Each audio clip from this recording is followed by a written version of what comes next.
Hi, and welcome to the next session of Adobe Apps for Education Live.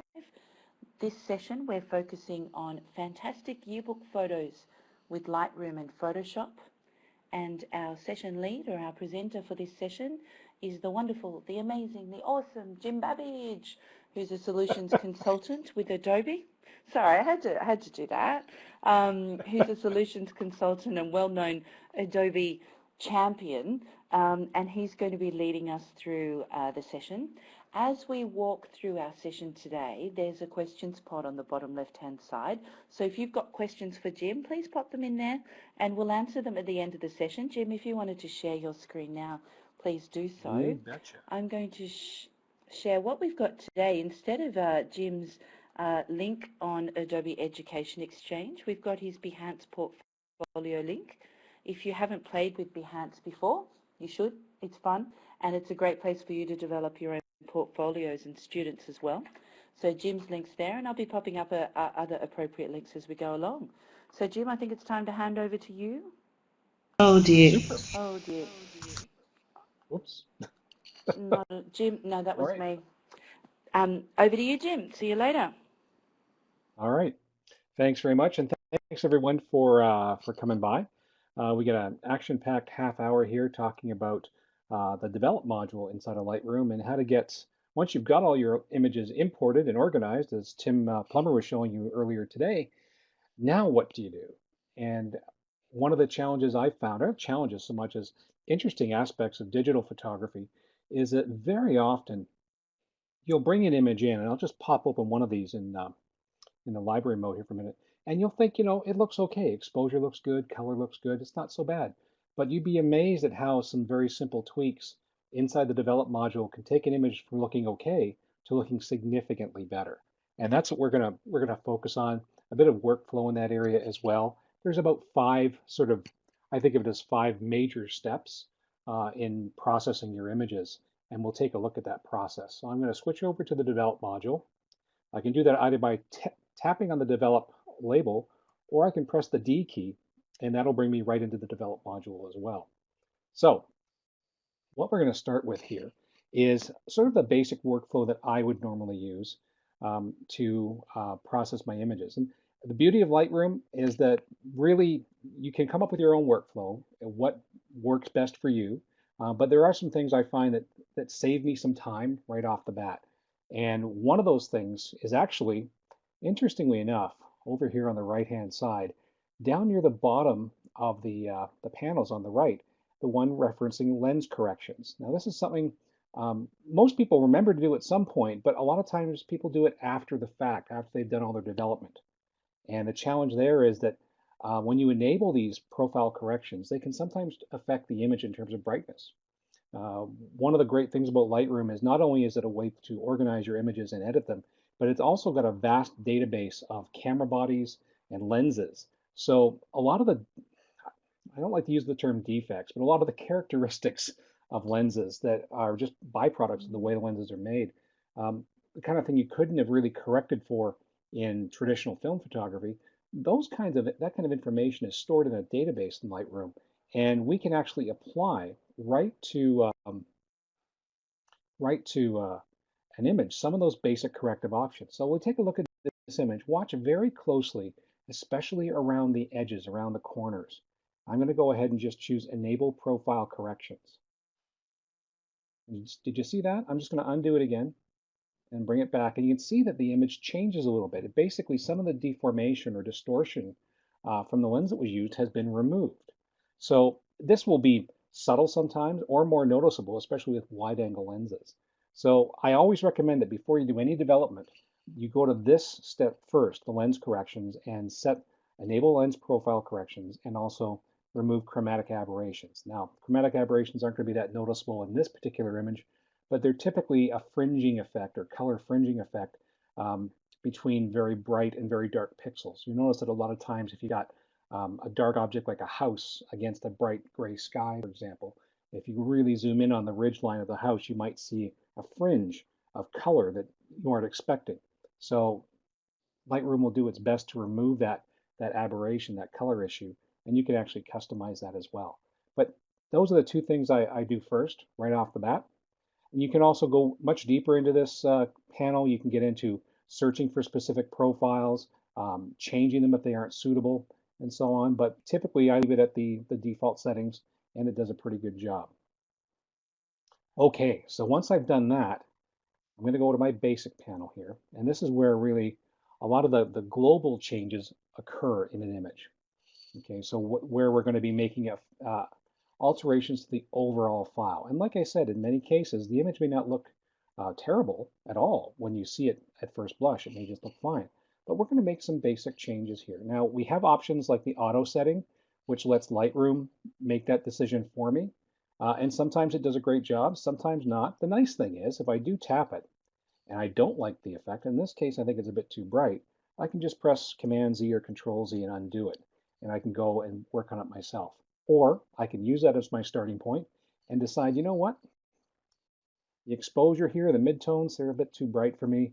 I'm going to dial that down, make it a little bit brighter perhaps, but not too much. You might have noticed originally there were some red lines or red colors showing up in all the white jerseys. And that was basically an indication that some of the highlight areas or the white areas were essentially bleeding out. They were going out of gamut. So just by making that one little adjustment, reducing the exposure a little bit, I've gotten rid of that issue. Typically, I work with exposure, occasionally contrast if they're really low contrast images, things that might have been shot on an overcast day, for example, but also highlights and shadows. Those are the main ones. And you can see those are the four that primarily Lightroom sort of applied changes to. Now, if I scroll down here a little bit more, you'll see something called presence. We've got clarity, vibrance, and saturation. I shoot a lot of landscape photography. I'm more of a landscape photographer than a people photographer. So I make use of clarity quite a bit because it can really improve contrast between light and dark. On skin tones and people's faces, it's not necessarily as complementary. But let me just show you what it looks like. I'll just drag this up to, we'll go a little excessive to begin with. And you'll notice that things automatically look a little bit crisper. It's almost like we made it sharper, made it more in focus. And we didn't change the focus at all, but we have increased the contrast in the midtones so that we've got a much snappier image. Now, I'll maybe beef up the vibrance a bit. Vibrance is a great tool for doing, giving you a little bit more punch in colors that need it, but not going overboard in areas like skin tones. So I'm just going to bring up my vibrance a little bit. Let's go to about 20. And these are really, there's no set formula here. It really comes down to, in many cases, your feeling of how the image, if it's communicating the right story to you, if it's giving you the right information. So with those changes in effect, I might want to think to myself, well, yeah, that looks okay, but I can't remember now what the old one looked like. Well, nice little feature inside of the develop module specifically is if I go to my keyboard and I tap the backslash key, there's the original image. I tap it again, there's the new one. See the difference there? That's pretty phenomenal. For a few minutes work, we've gone ahead and really changed that overall look and feel. All right, so you can make some significant changes to an image, even when that image at first glance looks like it would be fine. Minor changes to exposure, clarity, vibrance, those things will all have a noticeable impact on the image. It doesn't have to be really outrageous, but it does make a big difference. And I think that's the key there. So that's one area to look at. The other thing I want to draw your attention to is the histogram up here. This is one of these scary tools that people look at and think, I don't understand what this is. And it really is just a graphical representation of the tones and colors in your image. And you notice if I move over different areas here, you should be able to see that sections of the histogram get somewhat highlighted. And you actually will see down below, just under the histogram, the area that I'm affecting. In this case, I've moused over the shadow area. If I go over a little further to the right, I'm dealing with the highlights or the whites. So I can get a sense of what I'm impacting here. And it's also an interactive tool. It's not something that's just about looking at to see as it changes. I can actually go in here, for example, go to my shadows, and I can click and drag. And I can actually alter the shadow densities by dragging inside the histogram. And if you take a look at the panel, you'll notice that the shadow slider down below is also moving. So I can produce some effects very visually and very interactively in that sense too. I don't think I want it in a negative. There's still something about there is good. So I can affect the image in a variety of different ways. And I think that's a really important thing to be aware of. Other elements you might want to know about are these two little indicators up here, the little triangles. This one shows my black point, basically what areas are completely black with no detail. So my shadow clipping. And over on the right-hand side is my highlight clipping. If I click on that, and if I was overexposing, just to give you an idea of what I mean, if I drag this out, you can see all that red that's showing up there. That's an indication that that's going to be jet white with no detail. So we don't want to have that. We want to minimize that as much as possible without going the other direction and making things muddy and dull. So we watch for that red, and then we just drag that slider till that red is basically gone from the image. Okay, so there we go. So we've gone from an image that looked okay to an image that's got a lot more punch, a lot more zip to it. And I think that's really handy. Now, I've taken, I've done a few things with this image, and I've got several other pictures in this scene that are under similar lighting. I'm just going to pop back to the library mode here for a minute by pressing the G key in the grid mode here, just so I can get a better look at things. And I'm going to zoom those thumbnails out using the slider down here so they're a little bit bigger. And I think I've got a few images that are basically shot under similar lighting. So rather than try to remember all the steps I just did, I'm going to make some changes and sync them up with my other images. So I'm going to go ahead and grab the other huddle shot here. I'm holding down the Command or the Control key to select it. Do that with the other, this one's not so dark, so I think I'll leave that one as it is. Down below, we've got a couple other ones that are similar background. So I'll grab those ones, maybe this one here. So I've got all of those. Now I'm going to hop back over to the Develop module, and you'll see that because I've selected multiple images, and by holding down the Command or Control key, I can select images far apart from each other. They don't have to be a series of continuous selections. You look down at the bottom of my panel here for development, you'll see an option that says Sync. And all I've got to do is click on that Sync button, and I'll be given a dialog box that basically says, here's all the different things Lightroom can change. How much of this do you want to change in these other images? Now, in my case, I haven't done any cropping or spot removal, but these are elements that I might want to deal with on an isolated basis. Everything else I may want to apply. So I'm just going to make all those things, keep all those things selected, and click on Synchronize. And right away, all those images are going to get those exposure and lens corrections adjustments added right to them. So rather than having to go through one at a time, I can sync up and basically speed that process up, make it a little bit easier, and speed up the workflow. And I think that's one of the key things with Lightroom is that I'm not showing you anything right now you couldn't have done in Photoshop, but I'm doing these things very efficiently. I can apply these things to multiple images. I've got a great viewing platform for seeing the images and so on. So those are some basic changes there in terms of how I can make adjustments, how I can apply those adjustments to multiple images. Now, a couple other things that we can look at. I'm going to go, let's see if I get another image that might work better for this. Let's do this one here. Haven't done anything with the exposure on this one, but really what's sticking out here is I kind of like the action that's going on in this part of the image. But I've got this girl that's walked in front of the camera, happens to everybody, and kind of distracting. So I want to play with some cropping. So I'm going to go and work with my crop tool here. And I can get to that a couple different ways. I can either click on the little crop overlay icon, or I can press the R key. Now, if you were in this morning session with Tim, he showed you how to crop things, and his screen didn't look like mine. I've actually got multiple aspect ratios displaying here to make it a little easier for me to judge what I think is the best crop. Now, I got those by going up to my tools, going to the crop guide overlay, and looking at my aspect ratios and checking them. There's all the range of them here, and I can also choose which ones I want to display all the time. So I can click on that, choose aspect ratios, and I'm seeing my 1:1 or square format, my 4:5 and 5:7 semi-rectangular, and my 16:9, which is more of a panoramic.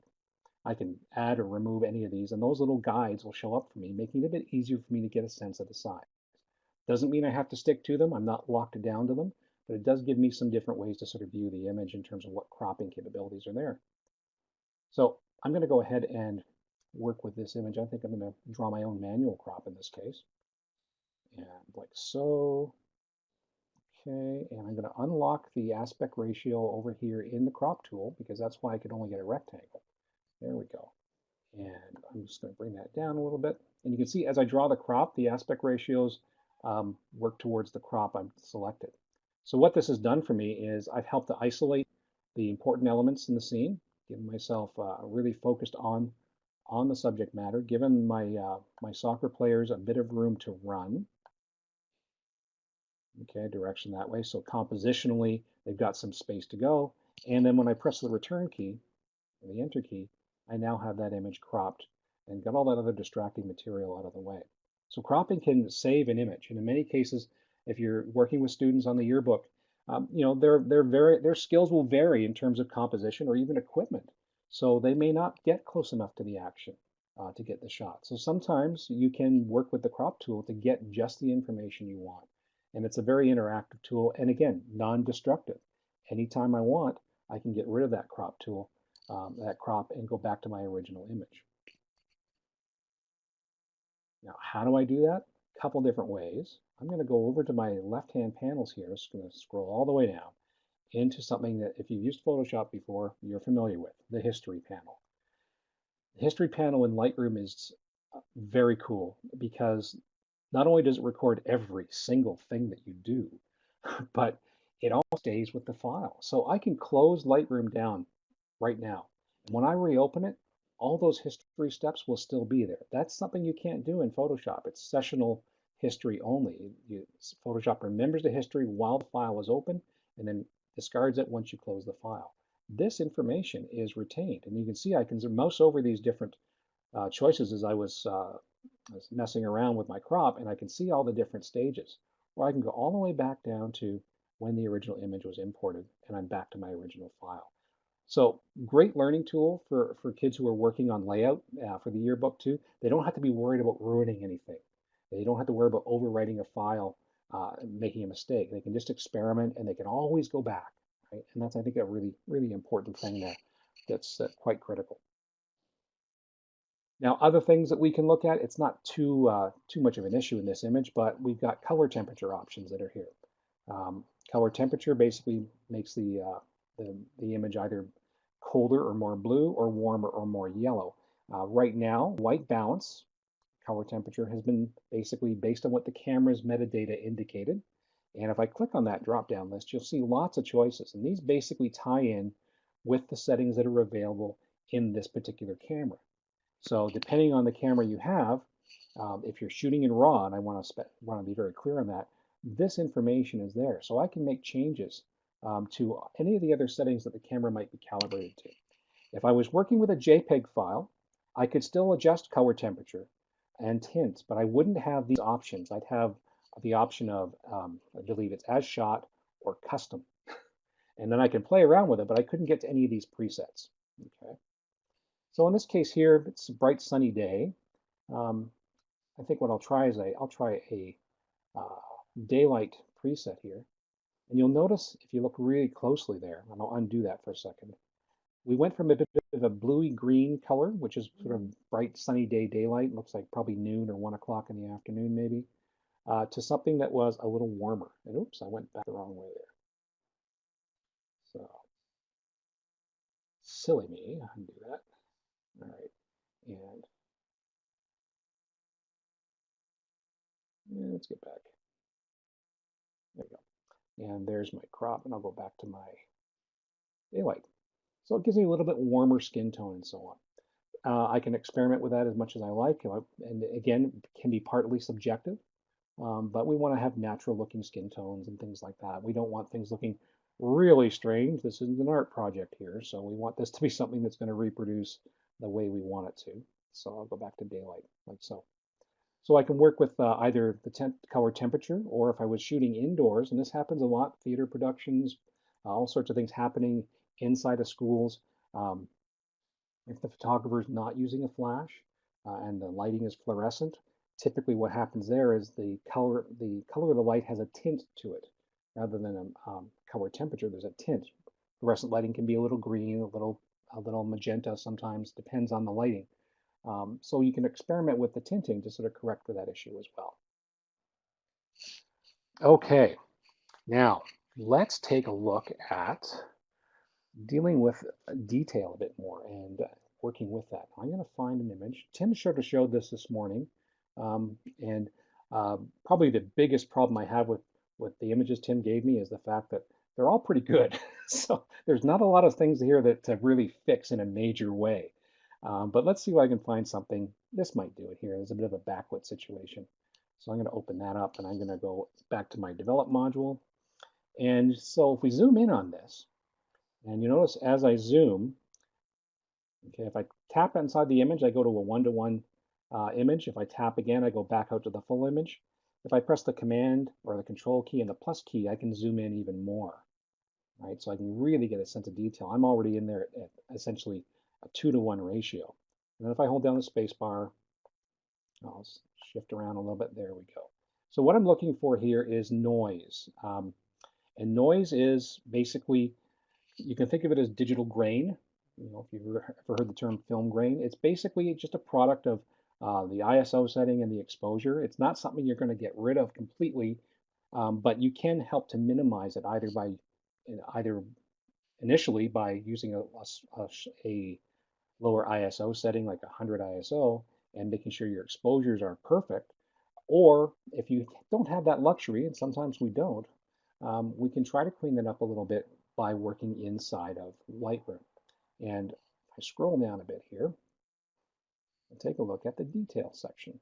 Now we've got our sharpening, we'll talk about that in a minute, and we've also got our noise reduction. So what I'm going to do here is play around with the noise reduction a little bit, and essentially what this is going to do is smooth out the tones. Take a look at the skin tones on the girls' faces, on the sides of the face here, and let's see if I can zoom in a bit more just so this is really blatantly obvious. There we go. So this is going to be a bit of an exaggeration because I'm already fairly heavily magnified, but I can play with that luminance setting.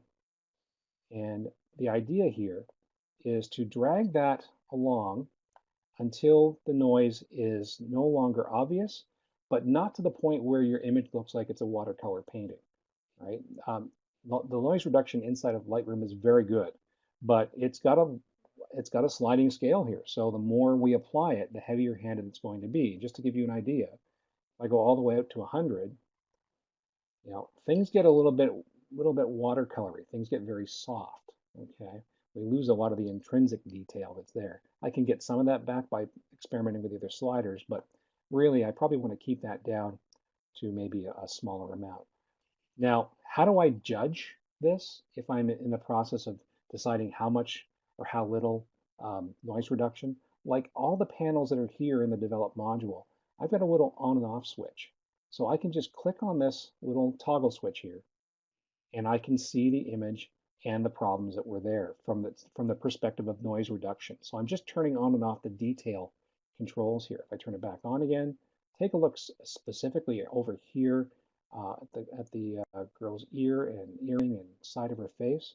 If you watch that and I turn it off, you can start to see that grain coming back. Okay, if I turn it on, you can see that's been smoothed out. Now it's up to me to decide, is that effect too significant? Am I doing too much to it? And I can either reduce that a bit if I like, or play around with the other controls for noise reduction, like sort of retaining more detail or adjusting contrast. So that's something else I can do. We've also got sharpening. Sharpening is something pretty much every image benefits from, and typically Lightroom applies a default amount of sharpening to every single image that you import. And you see here, these settings here for sharpening, amount of 25, radius of 1. Those are default settings. I didn't put those in. That basically was what was applied. Oh, wow, 5 minutes? Oh my gosh, we're flying right by. So I can play with the sharpening if I want to. If I really want to make sure I'm only affecting the edges of my image to sort of get that sharpness applied just to the areas between light and dark, if I hold down my Option or Alt key, I can actually drag the masking slider. And it looks kind of crazy at the moment, but this will help me ensure that I'm only applying that sharpening effect to just, in this case, those really strong contrasting areas. And then I can beef up the sharpness, and this is where it has a lot more effect on the areas I want it to affect and not everything else. Okay, so let's get out of that, and we're going to do one other thing here, and that's going to be some retouching. And Tim did actually something earlier today with a shot that I'm going to actually make use of as well. And he showed you how to actually remove this girl from the scene, both in Lightroom using the healing brush and also inside of Photoshop. I'm going to take this image and we're going to actually pop into Photoshop for just a second because I want to show you one more thing that Tim didn't have a chance to show you. Hop over and edit in Photoshop. Okay, and I'm going to bring in one other image actually. Bear with me for one quick second. Where was it? The huddle shot. Yes. Okay. So I'm going to open up that one as well. And what I'm going to do here is something you see a lot inside of yearbooks. Okay. And that is picture in picture or inset shots. So I've got a nice wide shot here and I've got this image here. Now this is the kind of thing you can't do in Lightroom. You can do some basic retouching in Lightroom, but you cannot do layering inside of Lightroom. So I'm going to go ahead and select that image and I'm going to drag it over my other image and drop it into place. It's going to be too big, and that's fine. I'm going to zoom right out for a minute here. I'm going to hold down my shift key and reduce that image down to a smaller size so it's a little bit easier to see. Go, maybe bring it over this, well, maybe over here, maybe make it a bit smaller. I grabbed the wrong background image in this case, I think, but you get the idea. I'll zoom back up again. So I've dropped that image into place. And then I'll press the return key to commit to that change. And I'm going to quickly go into my effects over here in Photoshop, my layers, down at the bottom, look for the FX icon, and choose stroke. And I'm going to go ahead and change that color to white. And I'm going to set the position of the stroke to inside so I get nice sharp corners. And now I've got a great inset shot. Okay, I've got the two images combined together. This is something you couldn't do in Lightroom, but this is where Photoshop can help in that workflow if you want. And then all I've got to do is save the image with a different name. I don't want to overwrite anything. And then I'll have that composite shot basically available inside of Lightroom as well. Okay, so let me think here if there's anything else I wanted to touch on. Was Tim actually talked about exporting as well, but just in case you missed that bit, exporting, I'm going to go ahead and do back over to my library module here, and I'm going to filter based on my flags. Basically, that means I'm only going to see the images that I've picked, okay, the white flags in this case. And for exporting, all I've got to do is go into click on the export button, choose where I'm going to be setting these images to, make other changes, whether I want to create new custom names for them or leave them as they are, what formats I want to use, if I want to limit the width and height, and I want to add watermarks for copyright protection, I can do that, but that won't be a big deal for a yearbook. And then basically click export, and then all these files get pushed out. I can export out in JPEG format, which is what I typically do for my Flickr site and for Behance, but I've also got options for PSD and TIFF and DNG. TIFF or PSD might be really helpful if you're working on the yearbook. JPEGs are probably a better choice if they're going to web or if they're the final images and you're not going to do any more editing on them. Okay, so I'm going to switch back over here for a minute and stop sharing because I've just kept on going. So now cool. Thank you so much, Jim. Well, you know what? You've done such an amazing job. I know, right? Well done. Thank you. As always. There are no questions unless anyone has one now, but everyone, this session is being recorded and you will, if you registered, get an email. Just in case you didn't register and you're wondering where you might find the recording, I'm just going to pop it into the links area now. So that should be up in a couple of hours' time for you. And this morning's session is also up there as well.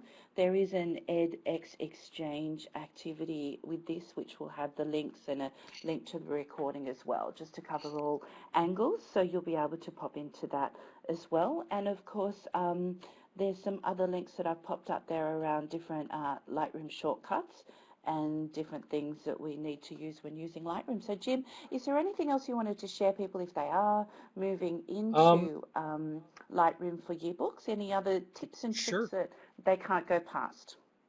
I think that basically always remember that you can't hurt anything in Lightroom. No matter what you do to the image, good, bad, or indifferent, you're never affecting the original because it's all data that's added to the image. It's not affecting the original pixels. So don't be afraid to experiment. Come up with a simple workflow that you and your yearbook staff can work towards. Maybe come up with a set of basic steps that these are the 5 things you should do for every image. Um, and just make it as easy and as enjoyable as it can be for them. I find that uh, giving them having them bring in a couple of their own pictures to begin with, just so they can experiment with something they're really interested in, will help them get really keen on some of the tools because they'll have more context initially with something they've made a picture of. One last little bit I'll mention, Pip brought up my Behance site. I do want to mention that it's not just a gallery of photographs, although there are lots there. I've actually got a good, probably close to over half a dozen tutorials that I've put together using on Behance about Lightroom, things on HDR photography, things along those lines, some basics on image editing and improving your images using the settings we were just talking about. So feel free to use those yourselves or share them with your students if you like. More than happy to if you want to go that route. And we've also given you a whole lots of learning links about Lightroom. I'm hoping you got something out of this you didn't know before, and have got a sense for just how cool and powerful this tool is, and how much fun it can be to work with as well. Thank you. Thanks, Jim. I think you've definitely inspired me, and I'm sure everyone who's on here Awesome. will be watching that recording over and over again. So thank you very much. And as always, thanks everyone for spending your afternoon or your morning with us. I hope the rest of your day is nice. And we'll see you all in 2 weeks' time when we look at InDesign and we look at how to take those photographs we played with today and pop them into a school newsletter. So the Excellent. first session will be how to create, and the next will be polishing. And Eric Dummas from Ireland will be leading us that day. So it'll be it'll be another fantastic session. So thank you, everyone. Have a great day, and thank you very, very, very much, Jim. It's been wonderful working No with you. problem. No problem. Thanks, Thank you. everyone.